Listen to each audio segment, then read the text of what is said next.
Welcome. The very first to episode 2, 3, 4, 5. I'm James Collingham. Ollie Johnson. Sarah. Teddy Robinson. Georgie Samra, International Ecommerce for the Cambridge Central Company. The Director of Ecommerce for Pooch and Mutt. Managing Director of Space Goods. The CMO of Grind. Chief Commercial Officer for Percival Menswear. Of Charle Chats, the e-commerce podcast. My name's Nick. I'm Andre. I'm Ben. I'm the founder of Charle.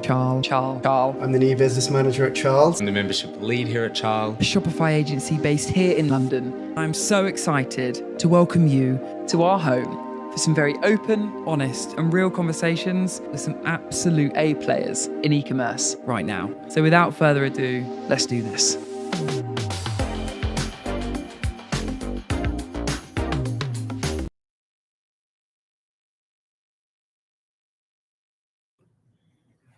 Hi guys, welcome to our second live webinar. So excited to welcome some of you back for 30-minute masterclass on all things product discovery.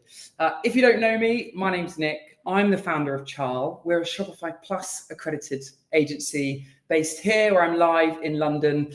And I'm so excited to be running this presentation with you guys today. And I've got the wonderful Mairead from a leading search and discovery tool, Klevu, waiting in the wings to give you guys a little bit of a demo of their platform a little bit later on.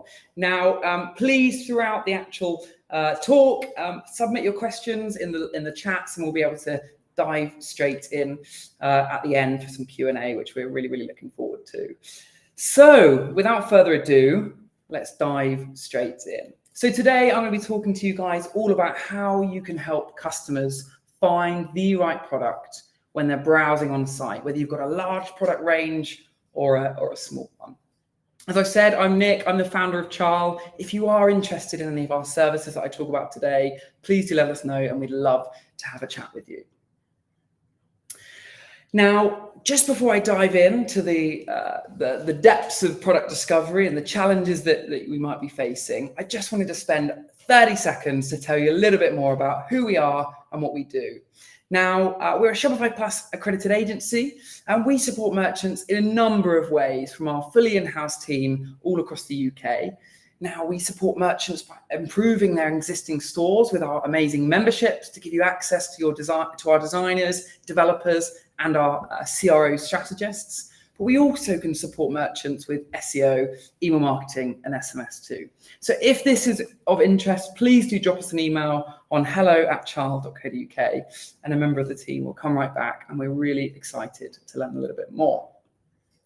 So what are we going to be covering today? And we've got loads to cover. I've got about 28 slides to fly through, loads of juicy content that's hopefully going to help you guys to be able to put into action in your own e-commerce websites. But we're going to dive into what actually is product discovery and some of the psychology behind it, how you guys can use customer journeys to understand how you consider product discovery. We'll be diving into page layouts, design, and what content can really help engage customers and immerse them in more products. Same with navigation, helping customers find the right collections on site. We'll then be diving into merchandising, so changing the order of products that are going to be most relevant to customers, and finishing off with search, filtering. And then I'll be handing over to the wonderful Mairead to tell you a little bit more about personalization on site. So let's just start off and what actually is product discovery.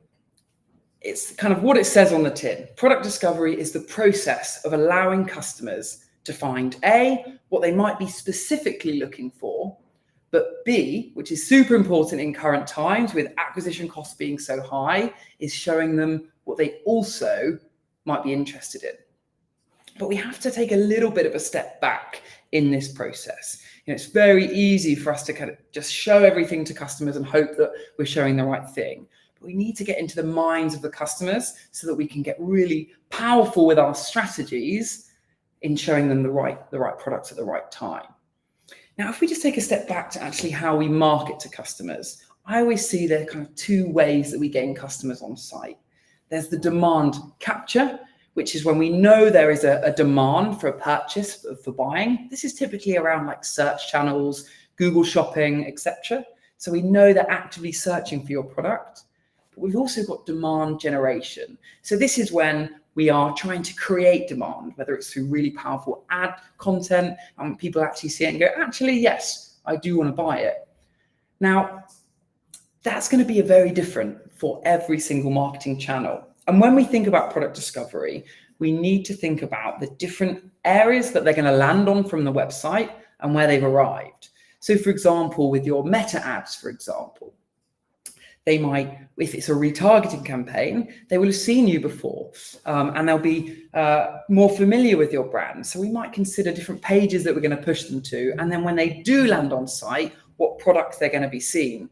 But if you've got more of a colder audience that you're showing to on a marketing channel, then it might be more of a discovery type page, like the homepage or a broader collection to really immerse them. So when we're diving into product discovery strategies, it's super important that we're thinking about where customers are coming from and what the motives of their purchasing habits are going to be. And I think in a very simple form, we can break this down into two types of customers. So we've got the seekers. These are people that know exactly what they want. They go straight onto Google. They say, I want that green bottle. They're typing it in. They might get shown some ads or their favorite brands if their SEO is very good. But we've also got browsers. And they're people that maybe didn't have that initial purchase intent, but actually they want to come on site and explore the brand. Maybe they've seen some really nice video content from your ads, or maybe they've been recommended by a friend. And we need to consider the type of customer when we're attacking different parts of the website into a product discovery strategy.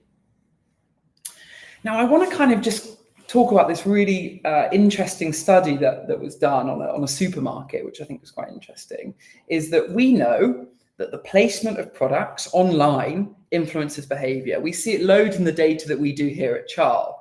But actually, some researchers swapped out confectionery with fresh fruit at the front of the store, and they removed the confectionery from checkout and aisle ends.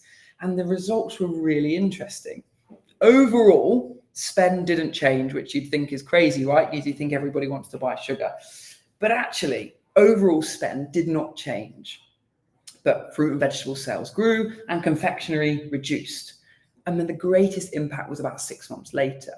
Now, what does that tell us? And why is that relevant to what I'm talking to you guys about today? Is it tells us that the way that we present products to customers has a big impact on how they're going to buy, what they're going to buy, and how much they might be likely to spend.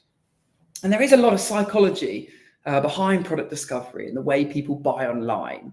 And actually, the rules that get applied to supermarkets, I think, are super applicable to how we might think about product discovery online. Is that we know placement influences behavior. There's going to be impulse at entry and exit, which is definitely considering where we're pushing traffic to. And I love this one, is eye level is buy level. If people can only buy what they see, so if we're making it too difficult, they're not going to buy those products. But the first thing I think super important to be assessing is assessing that on-site journey.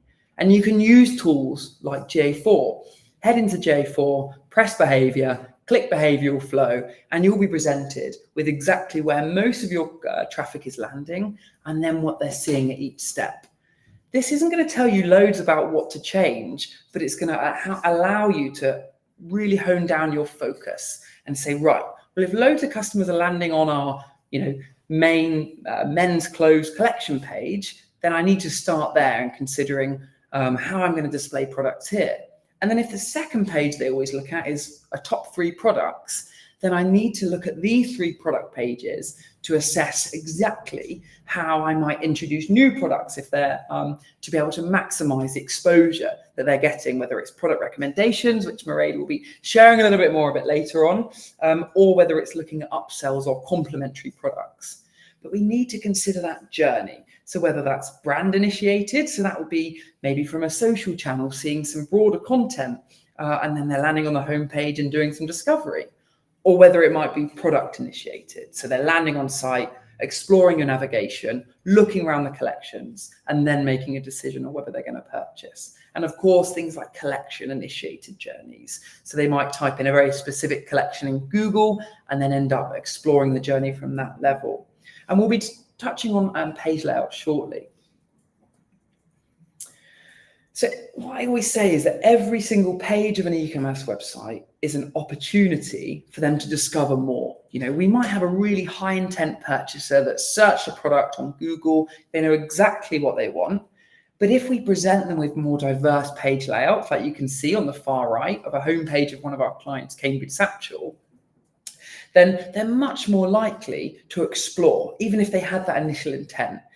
Eye level is buy level. If they can't see it, they're not going to be able to explore. And if we send them in those convoluted pages that just tell them about one thing, most people are lazy and they're not going to want to explore more of the site if they're very intent on buying one particular product. But also using editorial style content rather than just singular product tiles can be a great way to spark engagement. We see on social channels, video content and really unique TikTok ad ideas is really helping to drive engagement. And it's exactly the same on site. And what we need to do with page layouts is see them as an opportunity to take a broad group of people that have landed on a particular page and funnel them down to more relevant pages that's going to maximize their chances. So here's a few examples that I've seen that I've really liked. Some of our clients and some are not. So the amazing fabrics brand Joel & Son have this beautiful editorial style piece on their website, which has a really nice lifestyle image. And you can see it's annotated with clickable elements that you can then see that range of product to allow customers to say, actually, I really like that. I want to buy it. And similarly, Spencer Matthews alcohol-free gin brand, instantly on the homepage, a customer might say, hey, I really want to buy this one particular flavor, but they're presented with the whole range. Great for brands that have a small number of SKUs. And then finally, I think this is the last one, I might be wrong, is 111 Skin on their product page.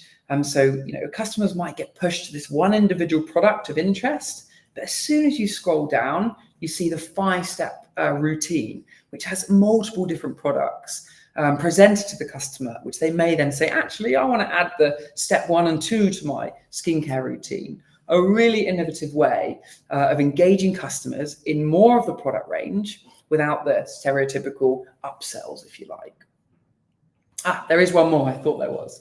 So here is a really great example of using the collection page layout, but at the top. So this page is the garden and furniture set.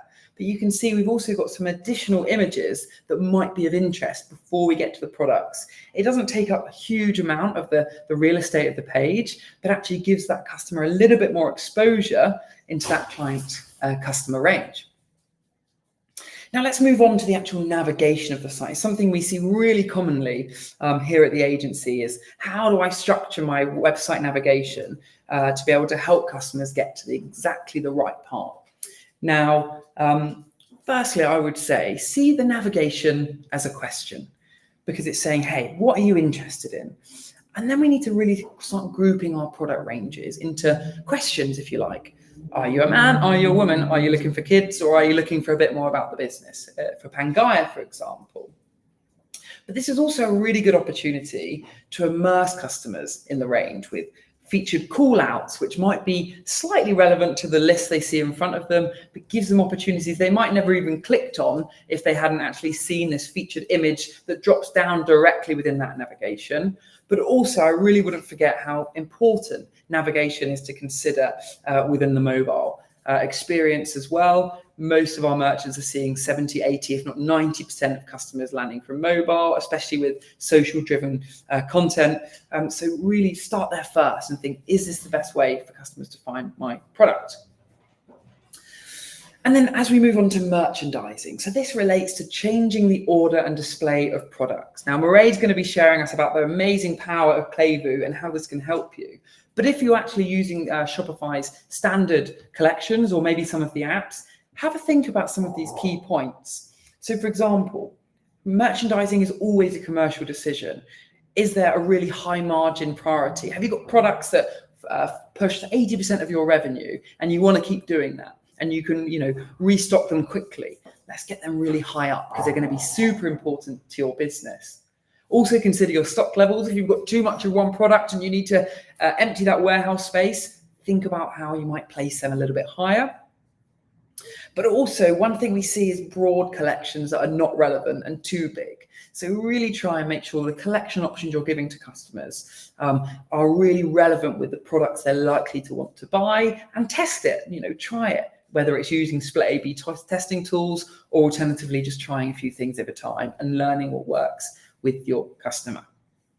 One thing we also love to do within collection pages is actually have editorial pieces that can be really nice to break up that tiled view that we often see and introduce them to a different collection or offer them a particular discount or so on.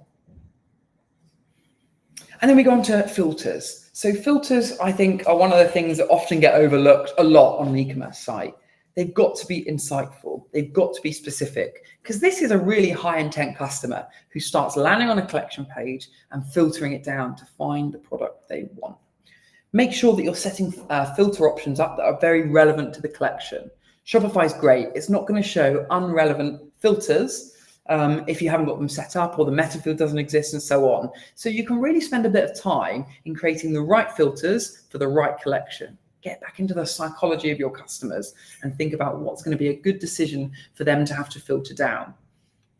And also double that up with thinking about what's unique about your product. What do you get in your customer service team? What are people always asking? Helping customers to find exactly the right product.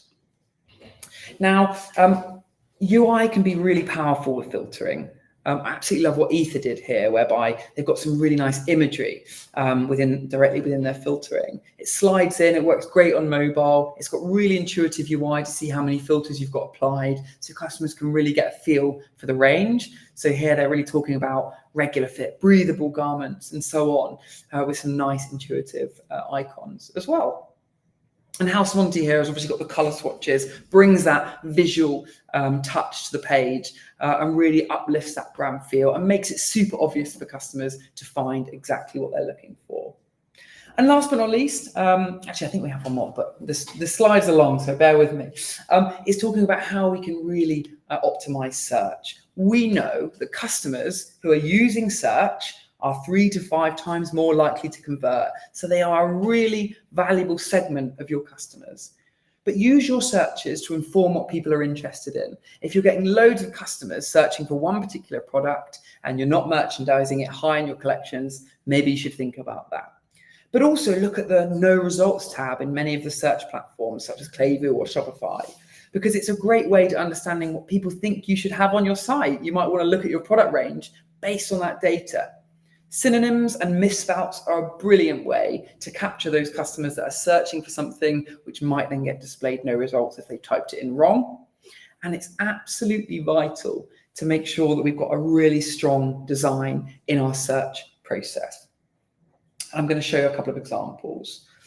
But one thing I just wanted to touch on is around the data that powers search. It's vital to understand what's powering the results. So for example, with Shopify's data, it's going to be looking at the description of products, the product type, tags, titles, and so on. And same with pages, it will look at things like the body content, the title.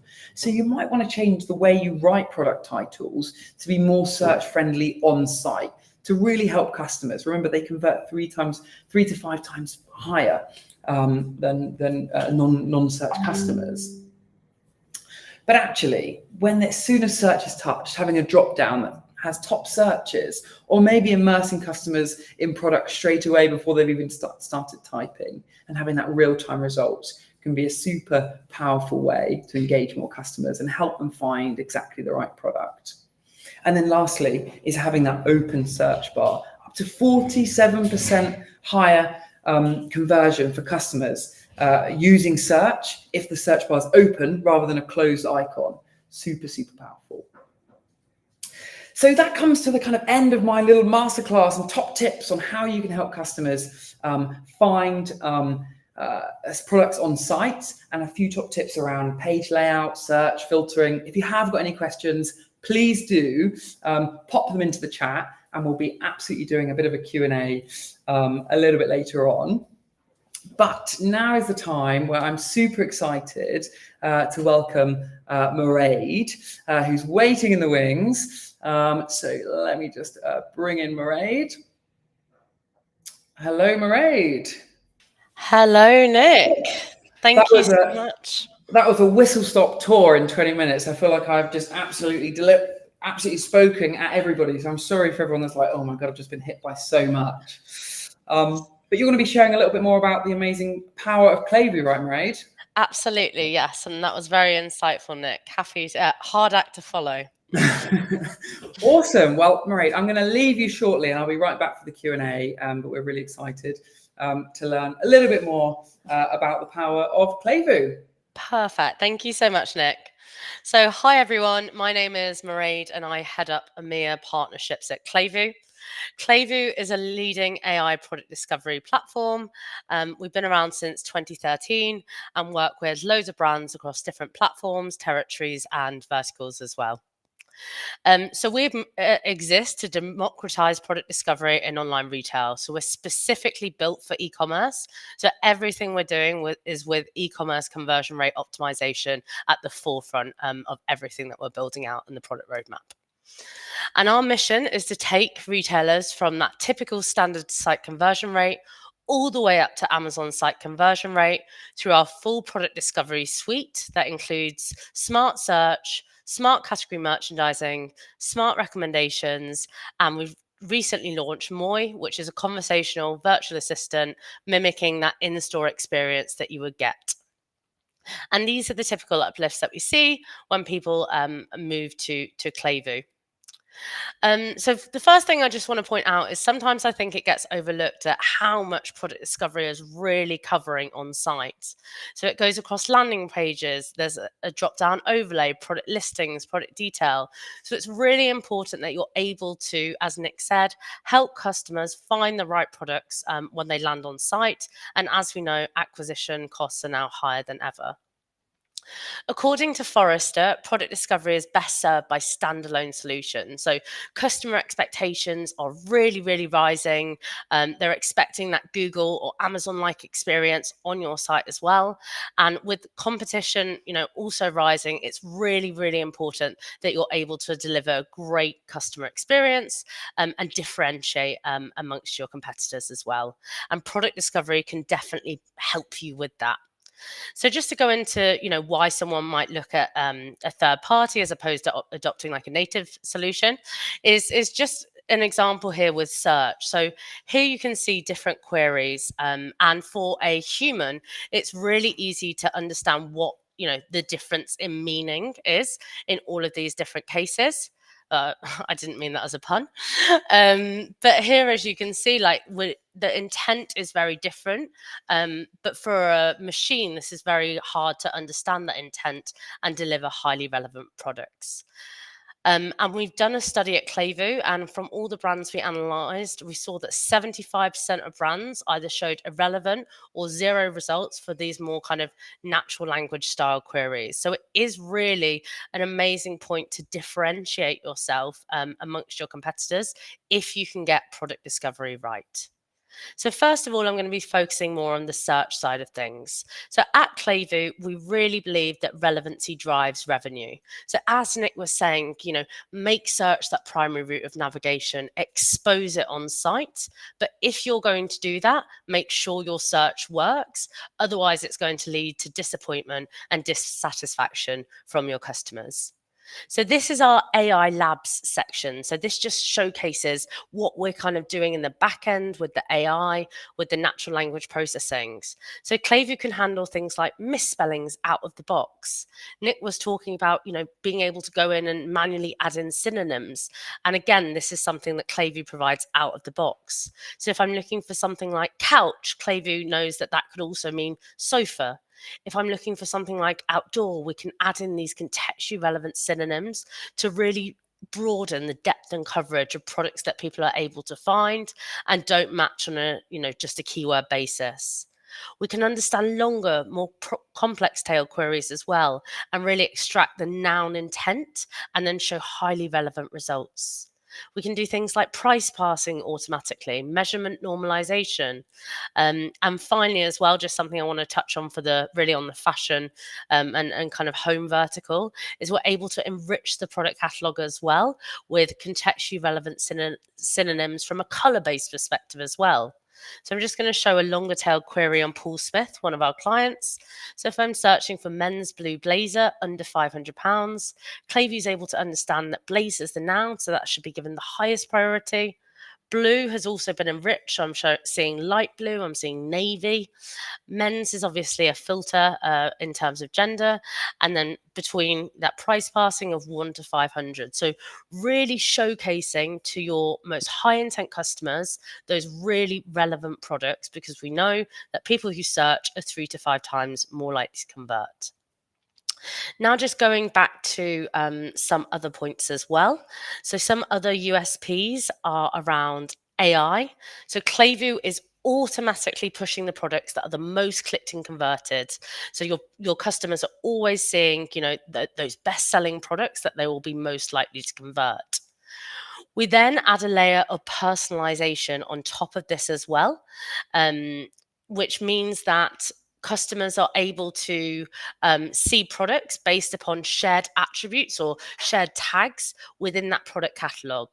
So in this example, I'm searching for bed sheets. You can see lots of different bed sheets. I then start to specify on grey and start to click on some products. When I come back to search for bed sheets, I'm seeing those grey bed sheets that are relevant to me. And personalization, it should really be at the key and the heart of everything that you're doing. So, if Sarah comes on and searches a pendant light, if she then goes through the category pages, if she then goes through recommendation blocks, she should be seeing highly personalized and highly tailored, product results based upon her affinities, and not at a global level. So just going now back to some of the search side of things that Nick was covering and how that's handled. So as I mentioned, all of the natural language processing at Klevu happens automatically, but then you can push, you can see all of the kind of keywords with 0 results here, and you can start to optimize on that basis. You can then start to think about how that's displayed on site. So you can see trending products, editorials. You can then start to search and see this kind of filter down to really give you that broad depth and coverage of what people are really looking for and deliver highly relevant results. Just then going on to the merchandising side of things as well. So at Klevu, as I said, we automatically push the products that are the most clicked and converted. But what you're then able to go in and do is, on top of the personalization, on top of the AI, is come in and visually merchandise too. So as you can see here, what I'm able to do is, let me just unpin these, is this would be a direct replica of what I would see on the front end of the site based upon the AI. But then if you've got tags set up for margin within Shopify, for stock levels, etc., you can come in and start to boost these tags in conjunction with the AI. So really making sure that your merchandising is aligning to your business objectives as well. And then what you're able to do is kind of pin hero products as well, and then just save and publish. Another thing I'd like to add is how important it is to also be able to A/B test around this as well. So making sure that those merchandising strategies that you've got in place, whether you're using AI, whether you're using just merchandising, a combination of the two, you're able to test and see what is performing best. Because obviously with merchandising, there is no query associated. So with search, it's most important that you push the most relevant products. But with merchandising, it's important that whatever strategies you're implementing, you're able to test and make sure that they're delivering the best results from a click and conversion rate perspective.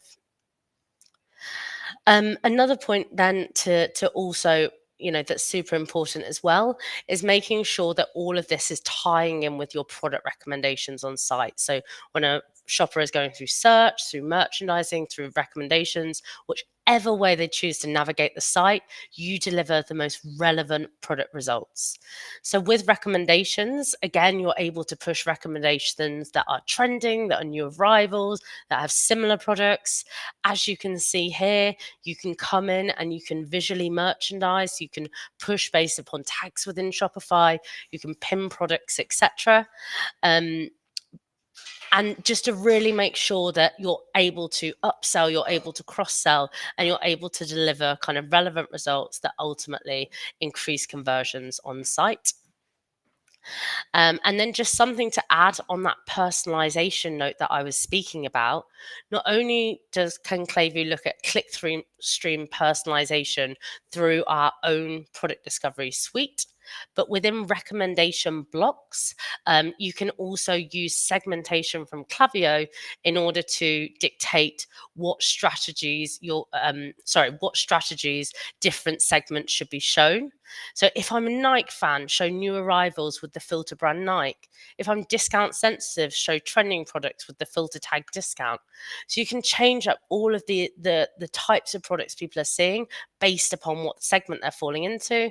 And the best part is you don't need to build it out in two tools. It automatically pulls through. And we've seen some really great stats from one of Charles' clients, the Cambridge Satchel company, from moving forward with this solution that you can see here, like so, the uplift in segmentation.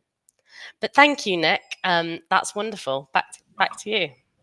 Thank you so much, Mairead. Awesome to kind of do a little bit of a demo and see the platform in real, which is brilliant. So Mairead, I just had a bit of a question actually, in terms of like, what do you see with customers? Are they like super reliant on all of the AI to power the merchandising and the results that they're seeing on site? Or do you find that customers really get involved with the platform and dive right in?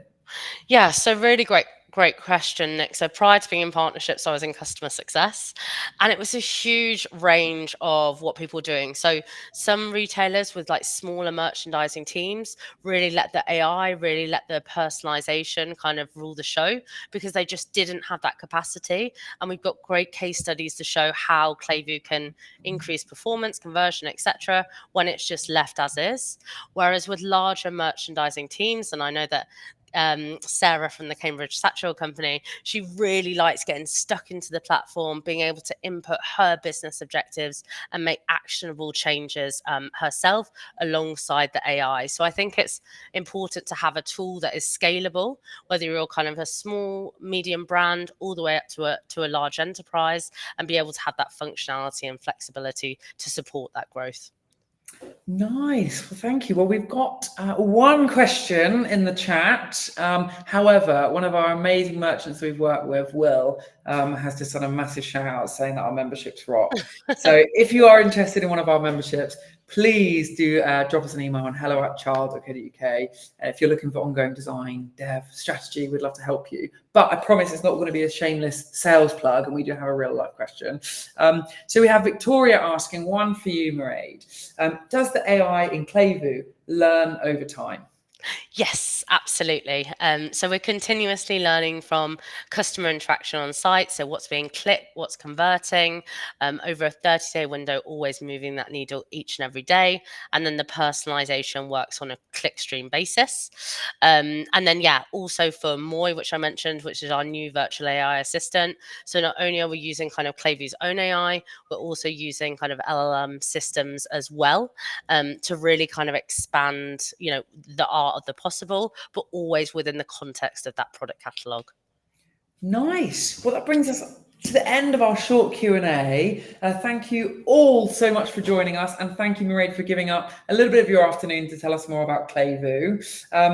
If you guys have any questions about this episode, we'd absolutely love to hear them. And we'll be doing another one in about 8 weeks' time, all about the power of GA4 and how you guys can dive in and understand the data a little bit more. So please do head over to charle.co.uk/webinar if you want to get an email with more info on that. But otherwise, we will leave you here. Thank you, Mairead. It's been a pleasure. Thank you so much for having me and inviting me on, Nick. Oh, pleasure. But thanks everyone for joining, and hopefully we'll see you on the next one. Thanks. Thanks. Bye, guys.